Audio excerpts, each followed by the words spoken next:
अजय शुक्ला जी, क्या आप इत्तेफाक रखते हैं कि विपक्ष इतना ईमानदार है, या आप मानते हैं कि विपक्ष ट्रैप हो रहा है मीडिया के चक्कर में? टीवी के कैमरे पर सदन के अंदर में शोर शराबा करते हुए दिखना और बाहर आकर बाइट देना, इस चक्कर में संसद की बहस कहीं खो गई। जिन मुद्दों पर संसद में बहस की जानी चाहिए थी, वो बहस सरकार के अनुकूलता के चलते अब हो नहीं रही। सबसे बड़ी सहूलियत सत्ता पक्ष को यही है कि विपक्ष पहले दिन से हंगामे पे उतर आता है और सत्ता पक्ष को बहाना मिल जाता है। देखिए, सबसे बड़ी बात संसदीय लोकतंत्र में ये सबसे बड़ा दुर्भाग्यपूर्ण है कि संसद नहीं चल पा रही है।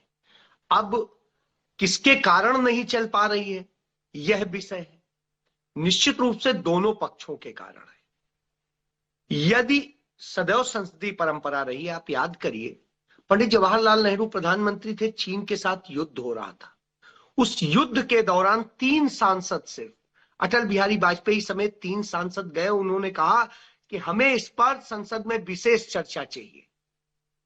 उन्होंने सत्र बुलाया, युद्ध के दौरान चर्चा की, उन विषयों पर चर्चा की जो विपक्ष कह रहा था महत्वपूर्ण है, और एक एक कड़े कड़े सवाल झेले और उनका जवाब दिया। अटल बिहारी वाजपेयी ने खुद ये बात कही है, मैं नहीं कह रहा हूं।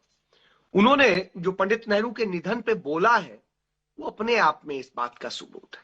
इसके बाद में श्रीमती इंदिरा गांधी, जिनके ऊपर आरोप लगता है कि उन्होंने लोकतंत्र खत्म किया और न जाने क्या क्या, उन इंदिरा गांधी ने कभी, आप बताइए, विपक्ष ने कोई विषय रखा हो उस पर चर्चा न की हो।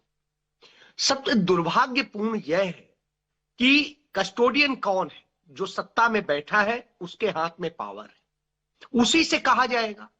यदि आज डॉक्टर हिमांशु द्विवेदी इस चर्चा का संचालन कर रहे हैं तो मैं उन्हीं को एड्रेस करके कहूंगा ना। तो स्वाभाविक सी बात है, विपक्ष ने जो 4 मुद्दे रखे, उन 4 पे भी बहस करा लीजिए। आप अपनी कराइए, उसमें कहीं कोई आपत्ति नहीं, लेकिन उन 4 को प्रायोरिटी दे दीजिए। कहिए ठीक है, इसको हम कर लेते हैं, इसके बाद में आप इसको कीजिए। तो यदि आप उससे भागते हैं, प्रधानमंत्री पहले दिन खुद सदन न चले इसके लिए शब्द बोलते हैं ड्रामा। ड्रामा कौन कर रहा था? एक अकेला। किसने कहा था? प्रधानमंत्री ने कहा था।